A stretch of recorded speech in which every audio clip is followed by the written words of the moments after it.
PLA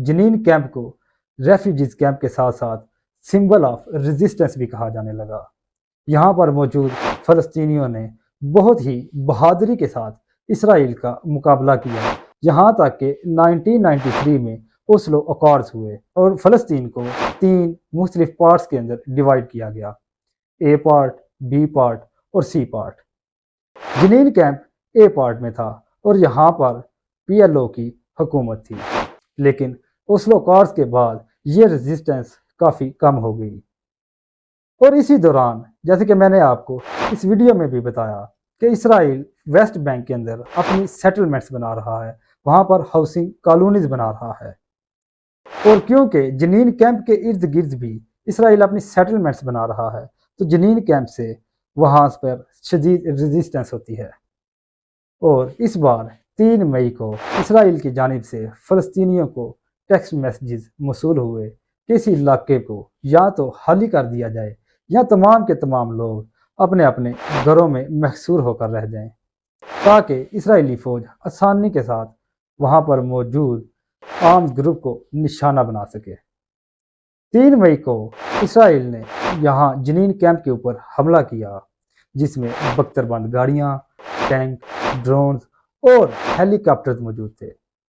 ہیلی copters اور drones نے جنین کیمپ کے اوپر میزائل داغے، اور کیونکہ میزائل تفریق نہیں کرتے سویلینز میں اور جنگجوؤں میں، تو اس لیے یہاں پر وار کرائمز کا شدید اندیشہ تھا۔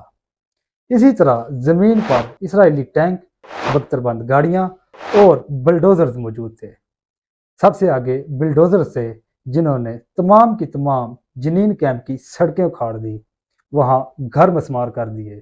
اس کے پیچھے بختر بند گاڑیاں، ٹینک اور تقریباً 2000 کے قریب اسرائیلی فوجی موجود تھے، جنہوں نے جنین کیمپ کے اوپر دھاوا بول دیا۔ لوگوں کو چن چن کر مارا گیا، انہیں گھروں سے نکال کر شہید کیا گیا، انہیں جنین کیمپ کی تنگ گلیوں میں بگا بگا کر مارا گیا، اور اس طرح یہاں پر شدید ہیومن رائٹس وائلیشنز ہوئی۔ یہاں پر بہت سے وار کرائمز ہوئے جنہیں ICJ یعنی انٹرنیشنل کورٹ آف جسٹس میں لے جایا جا سکتا ہے، وہاں پر اس پر بات ہو سکتی ہے اور اسرائیل کو اکاؤنٹیبل قرار دیا جا سکتا ہے۔ اسی دوران اسرائیل سے ہزاروں کلومیٹر دور سویڈن میں سلوان مومکا نے قرآن پاک کی بے حرمتی کی۔ یہ سلوان مومکا کے بارے میں ایران کی ایجنسیوں کے مطابق یہ عراقی شہری ہے، جس نے عراق میں ہونے والی انویژن میں بغاوت کی اور میر جعفر میر صادق کا کردار ادا کیا۔ وہاں فارن انویژن کو اس آدمی نے سپورٹ کیا اور عراق کو بے شمار مسائل سے دوچار کرنے میں اس آدمی کا ہاتھ تھا، اور اسی آدمی کو اپنی سروسز کی وجہ سے سویڈن نے 2019 میں شہریت دے دی۔ آخر کیا وجہ ہے عراقی شہری کو سویڈن کی نیشنلٹی دینے کا؟ سویڈن نے اس خاص بندے کو ہی نیشنلٹی 2019 میں کیوں دی جس نے 2023 میں قرآن پاک جلانا تھا؟ کیا یہ پہلے سے پلان تھا؟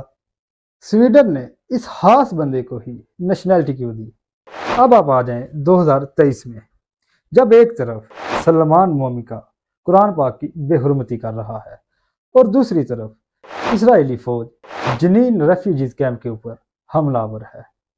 کیا ان دونوں واقعات کا تعلق بنتا ہے؟ اس سوال کا جواب آپ نیچے کمنٹس میں ضرور دیں۔ اسرائیل کیسے انٹرنیشنل لا آف سی کی خلاف ورزی کرتا ہے، اس کے لیے آپ میری یہ ویڈیو ضرور دیکھیں۔ اور اسی طرح اسرائیل فلسطین کے اندر ویسٹ بینک میں اپنی سیٹلمنٹس کیسے بنا رہا ہے اور یہ کیسے مارد وجود میں آیا اور اس کی ہسٹری کیا ہے، اس کے لیے آپ میری یہ ویڈیو ضرور دیکھیں تاکہ آپ کو اسرائیل اور ان کی سازشوں کا پتہ چل سکے۔ نئی ویڈیو تک کے لیے اللہ حافظ۔